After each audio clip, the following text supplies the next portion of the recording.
कोई गरीब है तो क्यों है, कोई अमीर है तो क्यों है, कोई सुख सुविधाओं के बीच में जन्म लेता है, कोई जन्म के साथ ही दुख भोगने शुरू कर देता है। क्या ये हमारे पिछले जन्म के कर्म पर आधारित होता है? क्या पूर्व जन्म कर्म फल जैसा कुछ होता है?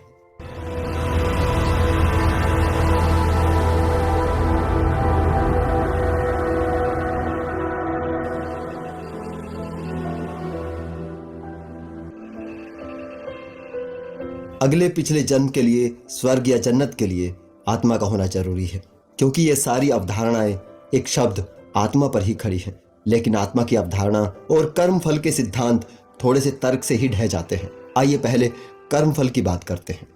बहुत से लोगों का कहना है अच्छे और बुरे कर्मों का लेखा जोखा इसी जन्म में भुगतना होता है, जबकि कुछ इसे पुनर्जन्म के लिए छोड़ना पसंद करते हैं। लेकिन ईश्वर पर विश्वास करने वाले लोग मानते हैं भगवान के हाथ में हमारे हर कर्म का हिसाब होता है। अगर कोई दुखी है, दुख भोग रहा है, उसे कहा जाता है ये इसके पिछले जन्म के कर्म है, इसने पिछले जन्म में जरूर पाप किए होंगे, जिसकी सजा इस जन्म में ये भोग रहा है।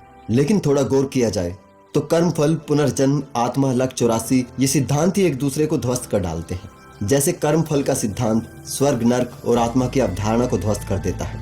अगर नर्क में सजा भुगत चुकी आत्मा को नया जन्म मिला है तो कर्म फल का क्या तुक बनता है? जिस पाप की सजा नर्क में भुगत ली गई, फिर अगले जन्म में किस पाप की सजा दी जा रही है? फिर भी ये कहा जाए नर्क लोक के बाद मृत्यु लोक यानी पृथ्वी पर भी सजा भुगतनी पड़ती है, तो भी समस्या खड़ी रहती है। कोई पूछे कि पिछले जन्म के कर्मों की सजा इस जन्म में मिली और उससे पिछले जन्म में जो सजा मिली थी वो उससे पिछले जन्म के कर्मों के आधार पर थी।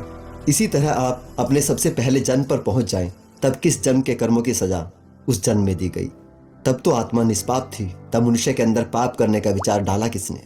इसका मतलब तो यही हुआ पाप और पुण्य खुद ही मनुष्य को बनाने वाले कथित ईश्वर ने करवाए हैं। और साथ ही ये भी तो कहा जाता है कि सब कुछ करने वाला वो ईश्वर है, तो फिर उसी की प्लानिंग से पाप और पुण्य हुए। और साथ ही ये भी कहा जाता है वही परम पिता हर जीवात्मा में निवास करता है। इसका मतलब तो बलात्कारी भी वही और बलात्कार का शिकार भी वही। तो कोई पूछ सकता है सजा मनुष्य या उसकी आत्मा को क्यों? सबसे पहले न्याय के कटघरे में भगवान ईश्वर को ही खड़ा होना होगा, क्योंकि उसकी मर्जी के बिना तो पत्ता भी नहीं हिलता। ये सारी गपोड़बाजी जरा से तर्क से ढह जाती है। जो लोग ये कहते हैं कोई व्यक्ति राजा के घर जन्म लेता है, कोई व्यक्ति रंक के घर जन्म लेता है, ये सब उसके कर्मों का फल नहीं तो क्या है? ये भी कहा जाता है तकदीर का लिखा तो भोगना पड़ता है, उसके बाद ही आत्माएं मोक्ष को प्राप्त होती है। अगर कहीं हमारे कर्मों का लेखा जोखा लिखा जा रहा है तो इसका मतलब ये भी तय है जब बुरे कर्मों का फल भोग लिया जाएगा और खाते में हिसाब बराबर यानी शून्य हो जाएगा, तब तो मनुष्य को मोक्ष मिल ही जाना चाहिए। हमारे पुरोहित वर्तमान को कलयुग बताते हैं, कहते हैं कलयुग में धर्म का नाश होना लिखा है, पाप का अधिक होना लिखा है। इसका मतलब ये जो लोग कलयुग में कष्ट भोग रहे हैं वो सारे पिछले जन्मों के अत्याचारी और दुराचारी हैं। तो फिर किस मुंह से पिछले युगों, पिछले समय को बहुत अच्छा बताते हैं? इसका मतलब तो यही हुआ सतयुग और द्वापर युग में ज्यादा अत्याचारी लोग थे, जिनसे आज का हमारा कलयुग भरा पड़ा है।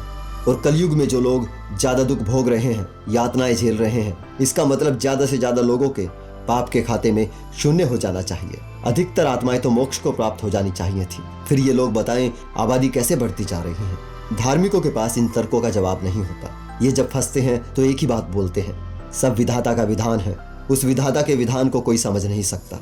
अगर उस विधाता के विधान को सब मानने लग जाएं, कर्म फल के सिद्धांत को सभी स्वीकार करना शुरू कर दें और मानकर बैठ जाएं सब विधाता का विधान है, तो मानवता ही नष्ट हो जाएगी।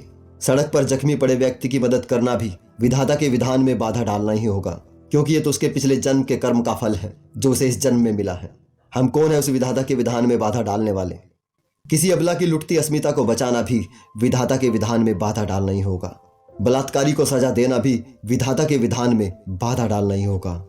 किसी पर अत्याचार देखकर उसका विरोध करना भी विधाता के विधान में बाधा डालना ही होगा। किसी की मदद करना, किसी का इलाज करना, किसी मरते हुए को जीवन देना, सब विधाता के विधान में बाधा डालना ही होगा। सोचिए अगर सभी इन धारणाओं को मानने लगे तो थोड़ी बहुत मनुष्यता जो बची है वो भी समाप्त हो जाएगी। नर्क दोजक का डर इंसान को शायद थोड़ा नैतिक बना भी देता, लेकिन हमारे पुरोहितों के लालच ने मनुष्य को हर अनैतिक काम करने की छूट भी दे दी। हिंदू धर्म के अंदर असमानता की जो गहरी खाई आज हम देखते हैं वो इन पुरोहितों के लालच की वजह से ही है। कर्म फल पिछले जन्म की अवधारणा खड़ी कर पुरोहित वर्ग ने अपने लालच में मानवता का बहुत बड़ा नुकसान किया है।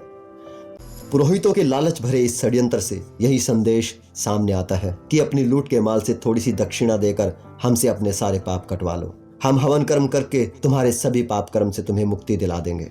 हम तुम्हें गंगा नहला देंगे। हम हर घाट पर बैठे हैं, हम तुम्हें तीर्थ का फल दिला देंगे। तुम चाहे कितने भी पाप करो, बस हमें दान करो। असल में तो यही सोच समाज को पाप करने के लिए प्रेरित करती है, क्योंकि कितना भी गुनाह करो, तीर्थ कर लो। इसलिए जमींदार, साहूकार गरीब किसान का खून चूसता है और चंद रुपये मंदिर में चढ़ाकर पुण्य कमा लेता है। उद्योगपति अपने कर्मचारियों की सहूलतों में कटौती करता है, किसी गरीब का हक छीनकर उसमें से थोड़े नोट मंदिर के गल्ले में डाल देता है, कुछ सत्संग में उड़ा देता है, थोड़ा सोना चांदी चढ़ा देता है। इतने से ही कर्मों का हिसाब बराबर हो जाता है। वो स्वर्ग की सीट पक्की करा लेता है।